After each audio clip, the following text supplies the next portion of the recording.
want to be respected. But here's the uncomfortable truth. People don't respect the man who tries to please everyone. They respect restraint. They respect the man who doesn't need to be liked. Today, I'm going to show you 5 cold behaviors rooted in Stoic philosophy. Behaviors that earn respect without saying a single word. Let's begin. Emotional stillness. There is a quiet power that most men will never understand. The power of walking away. Not with anger, not with revenge, not with one last speech, hoping they'll finally understand you. Just turning around and leaving without a single explanation. Seneca once wrote, "The strong don't argue, they leave." Most people misunderstand those words. They think leaving means giving one final reason, one final warning, one final chance. But that's not what Seneca meant. He meant leave, full stop. When someone disrespects you, your first instinct is to defend yourself, to explain, to justify, to prove that you're right. But ask yourself, what is an explanation? An explanation is a request.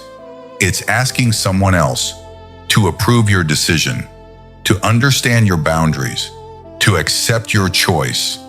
And the moment you need their approval, they still have power over you. The Stoic understands something different. Not everyone deserves an explanation. Some people deserve your silence. When someone insults you, they expect a reaction. When someone disrespects you, they expect resistance. When someone tries to provoke you, they expect a fight. But instead, you simply leave. No raised voice, no dramatic exit, no slammed doors, just calm footsteps, moving away. That silence speaks louder than any argument ever could. It says, "My peace is more valuable than this conversation." It says, "I refuse to waste my energy." It says, "I respect myself enough to leave," without saying any of those words. But don't confuse walking away with running away. Running away comes from fear. Walking away comes from strength. One avoids the conflict because he's afraid. The other leaves because the conflict is beneath him. Epictetus understood this perfectly. If someone speaks ill of you, don't defend yourself. Say instead, "He doesn't know my other faults. Otherwise, he wouldn't have mentioned only these." That isn't weakness, it's freedom. Because a man who truly knows himself doesn't feel the need to convince anyone else. He knows his value, whether people see it or not. So here's a challenge. The next time someone tries to pull you into a pointless argument, don't rush to answer. Don't rush to explain. Look at them. Hold the silence for just a moment longer. Then walk away. You may lose the argument, but you'll keep something far more valuable, your peace, and that's real power. People often say, the eyes are the window to the soul, but they reveal something else, your confidence. Walk into any room and watch carefully. Who looks away first? Who keeps scanning the room, searching for approval? Who lowers their eyes the moment they're challenged? Then notice the one who doesn't. Not because he's trying to dominate, not because he's trying to intimidate. He simply stays present. His eyes are calm, steady, unshaken. And somehow, everyone notices. Real confidence doesn't shout. It doesn't need to. It can be seen before a single word is spoken. When your eyes remain steady, you're communicating 3 things. I see you. I'm not afraid of you. I have nothing to hide. That's power, not the power of force, the power of presence. But be careful. There's a difference between confidence and intimidation. Staring someone down, trying to prove you're the alpha, isn't strength. It's insecurity. wearing a mask. A Stoic doesn't challenge people with his eyes. He simply doesn't avoid them. Marcus Aurelius never taught domination. He taught self-mastery. And self-mastery shows itself in the smallest details, even where your eyes rest. If holding eye contact feels uncomfortable, start small. Look the cashier in the eyes. Look the waiter in the eyes. Look your coworker in the eyes when they speak. Hold your gaze just 1 second longer than you normally would. Not aggressively, just calmly. Then move on. At first, it will feel strange. You'll wonder if you're being awkward. But after a few days, something changes. People begin listening more carefully. They stop interrupting you. They remember what you said, not because your words changed, because your presence did. Seneca once reminded us that life is too short to waste it. One of the greatest ways men waste their presence is by constantly looking down, looking away, making themselves smaller so others feel comfortable. Don't do that. Lift your eyes, stand your ground. Let your presence speak before your voice ever does, because a calm gaze is often louder than the strongest argument. There is an old lesson from Epictetus, one that every man should remember. We have 2 ears and 1 mouth, so that we may listen twice as much as we speak. Simple, but very few people actually live by it. Think about the last conversation you had.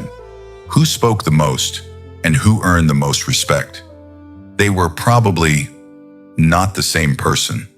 The man who never stops talking often believes he's proving his intelligence, but the opposite is usually true.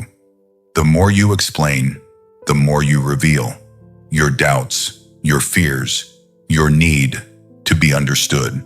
Words are like currency. Spend them carelessly, and they lose their value. Spend them wisely, and every sentence carries weight. People lean in, they pay attention, because they know when you speak, it matters. Marcus Aurelius reminded himself to speak only what is necessary, and to be brief, not because he had nothing to say, but because he understood that silence is a form of discipline. A man who is comfortable with silence is a man who is comfortable with himself. He doesn't rush to fill every quiet moment. He doesn't interrupt just to be heard. He doesn't explain what doesn't need explaining. He listens, he observes, and when he finally speaks, his words land with purpose. This doesn't mean becoming cold or distant or antisocial. It means choosing quality over quantity. Before you speak, ask yourself one question. Does this need to be said? If the answer is no, let the silence remain, because silence is rarely misunderstood. This week, try something different. In every conversation, say a little less. If you're about to give a long explanation, make it shorter. If you're tempted to justify your decision, don't. Simply state it, then stop. You'll notice something. People will interrupt you less.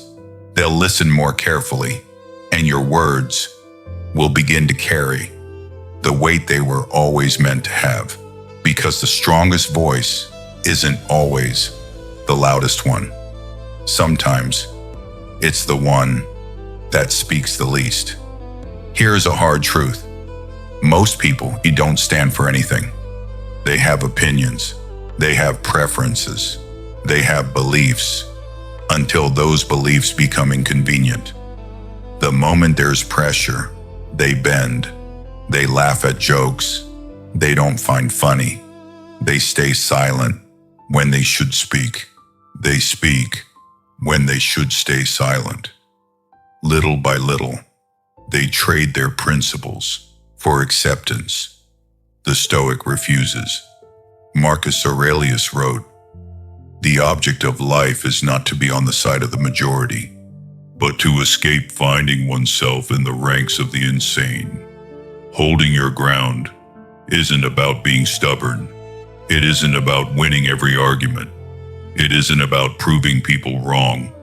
It's about knowing what you stand for and refusing to abandon it, no matter who's watching, no matter what it costs." Imagine this.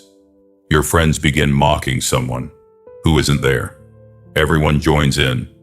Everyone expects you to laugh with them. You don't. You simply say, "I'm not doing that." Then you leave it there. No speech, no debate, no apology. Or your boss asks you to cross a line you know is wrong.